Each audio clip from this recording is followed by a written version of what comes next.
উত্তর 24 পরগনা জেলার বসিরহাট মহকুমার শালিপুর গ্রাম পঞ্চায়েতের খালিশাদি গ্রামে অবস্থিত প্রাচীন অরণ্য কালী মন্দির।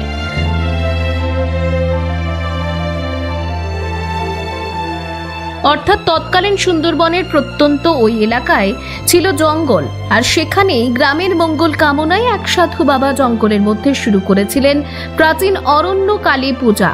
তারপর আস্তে আস্তে পরবর্তীতে এলাকার মজুমদার পরিবার সেই দায়িত্বভার বেশ কিছু বছর গ্রহণ করেন।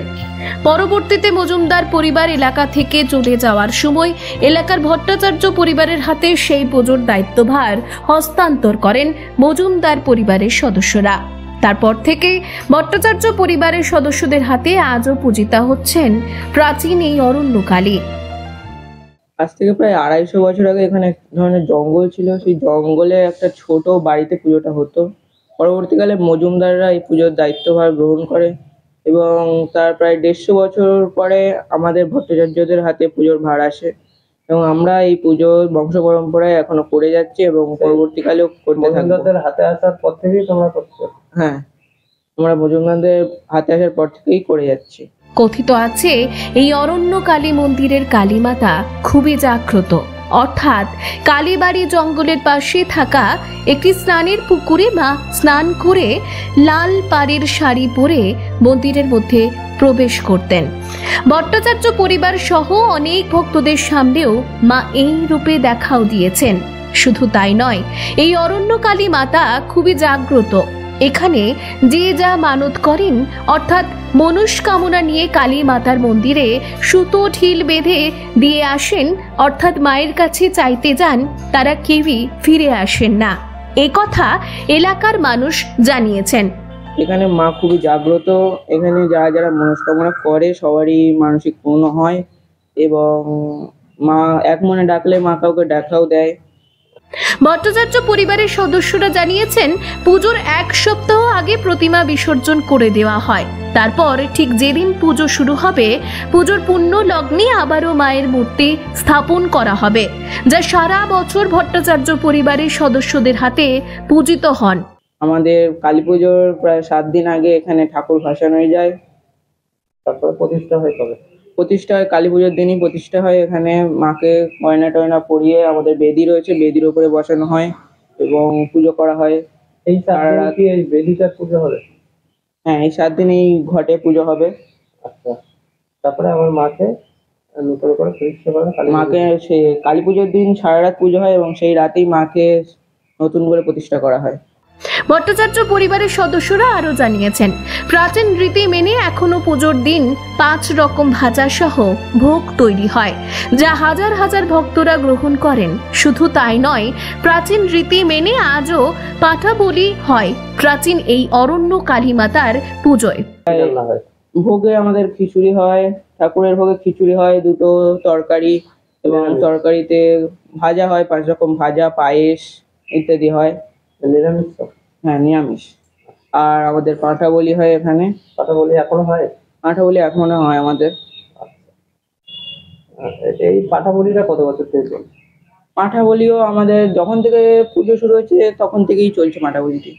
প্রাচীন এই পুজো ঘিরে রয়েছে একাধিক রহস্য, যা এলাকার মানুষের মুখে মুখে আজও শোনা যায়। শুধু তাই নয়, প্রত্যন্ত সুন্দরবনের এলাকা খলিশাদি সহ রাজ্যের বিভিন্ন প্রান্তে এই অরণ্য কালী মাতার নাম ছড়িয়ে পড়েছে। তাই আজও বিভিন্ন জেলা সহ রাজ্যের বিভিন্ন প্রান্তের ভক্তরা পুজোর সময় ভিড় জমান এই অরণ্য কালী মন্দিরে। জানা যায় 2025 অর্থাৎ এবছর ভট্টাচার্য পরিবারের পার্থ ভট্টাচার্য নামে ব্যক্তির হাতেই এবার পুজোর দায়িত্ব রয়েছে। আমি এখানে শুনেছি যে এখানে জঙ্গল ছিল, জঙ্গলের মা ঘোরাফেরা করতে দেখেছি এক সাধুবাবু, তখন এখানে প্রতিষ্ঠা করলেন। হ্যাঁ, কত বছর আগে? সে 200-250 বছর আগে। তারপরে একটা টালির ঘর, ছোট ঘর ছিল। হ্যাঁ, জঙ্গলের মধ্যে করে সে মাকে নিত্য পূজা করা হতো। মা এখানে আশপাশে সব ঘোরাফেরা করতো। এখানকার স্থানীয় বাসিন্দারা সব আর কি মাকে মাঝে সাঝে দেখতে পেতেন, বলতেন সবাই একে অপরের। তারপরে মা এই সানের পুকুর আছে আমাদের পাশে, পুকুর থেকে মা স্নান করে লাল পরে শাড়ি পরে মায়ের আর কি পিছনে চুল ছাড়া অবস্থায় মা হেঁটে মন্দিরে ঢুকতো। সেটা আমরাও আর কি আমি নিজেই আর কি পরে এসেও আর কি দেখেছি। হ্যাঁ, আচ্ছা, তা এবারে মা খুবই জাগ্রত। খুবই জাগ্রত এখানে যে এই মন্দিরে আর কি যারাই আহ, মনে এক ধ্যানে প্রার্থনা করেছেন সবার প্রার্থনা মা পূরণ করেন। হ্যাঁ, তা সেই জন্য আমরা এই নিত্য এই পুজো এই আমাদের এখানে পরে এই মন্দির বলুন আর এই টালির ঘরের ছাউনি করে আমরা এখানে ভস্তাজির হাতে তুলে দেওয়া হয়েছিল পুজোটা যাতে নিত্য মা সেবা পায়। হ্যাঁ, সেই থেকে ভরসাজিরাই আর কি নিত্য পুজো হয় এখানে এখনো পর্যন্ত করে যাচ্ছে। আর মা যেহেতু সকলার মনস্কামনা পূর্ণ করে গ্রামবাসীরা চায় যেন চিরদিন এখানে মন্দিরটা হ্যাঁ মা ভরসাজিরাই পরিচালনায় পুজোটা চলে হয়। এখনো পর্যন্ত একটা হলো না এই বছর। এটা মন্দির এখনো আমরা করে উঠতে পারি গ্রামবাসীরা সেরকম সচ্ছল কারোরই অবস্থা নেই। যদি কিছু সরকারি বলুন আর পারিপার্শ্বিক বলুন বা পঞ্চায়েতে বলুন যাই হোক এত সাহায্য পেলে আমরা মন্দিরে যদি আর কি করে উঠতে পারি আমরা খুবই খুশি হই। হ্যাঁ, সকলের সহযোগিতায়। আপনার নাম? আমার নাম ইন্দ্রাণী সরদা। পুজো প্রায় 250-300 বছর আগে হতে পারে। এখানে প্রচুর জঙ্গল টঙ্গল ছিল, সুন্দরবন অঞ্চল তো।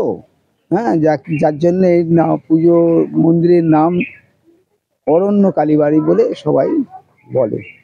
হ্যাঁ, এই অরণ্য কালী মন্দিরে পুজো হয়, প্রতিদিনই পুজো হয়।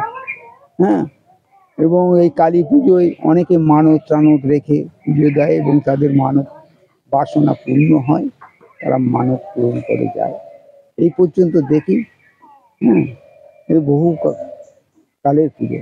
এরা ভস্যজিরা এখানকার যে স্থানীয় ভস্যজি তারা দীর্ঘদিন ধরে পুজো করে আসছে এবং তারা তাদের প্রচুর বংশ পরপর হয়ে আছে।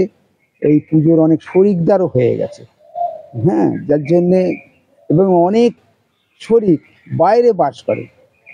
এই খলিশাদি গ্রামে অনেকে থাকে না, যারা থাকে তারাই এই পুজোটা করছে এখনো পর্যন্ত আমরা দেখছি। তাহলে পুরোটা জঙ্গলে হচ্ছিল? হ্যাঁ, জঙ্গল ছিল, অরণ্য কালী মন্দির বলা হয়। পুজোটা কেন শুরু হয়েছিল এটা জানেন? এক সাধু বাবা এই পুজোটা স্থাপন করেছিলেন শোনা কথা। আমি জানি না কেন পুজো হয়েছিল, কি বৃত্তান্ত। সেই বহু বছর আগেকার ব্যাপার তো, গ্রামের মঙ্গল কামনা। হ্যাঁ, এই ব্যাপারে আগে পুরনো লোক হয়তো জানতে পারে, বলতে পারে, আমরা জানি না। মোটামুটি 250 বছর হবে। 250 বছরেরও বেশি হবে, ছাড়া কম হবে না। হ্যাঁ, আপনি কোনোদিন মানত করেছেন মায়ের কাছে? হ্যাঁ, আমরা যা মানত করেছি ব্যবসা বাণিজ্য নিয়ে যা করি তা সাফল্য পাই। হ্যাঁ, সাফল্য পাই। মা খুবই জাগ্রত। হ্যাঁ, এবং প্রতিদিন যার জন্য আমি সকালবেলা ঘুম থেকে উঠে মায়ের মন্দিরে এসে নমস্কার করে বাড়ি যাই। হ্যাঁ,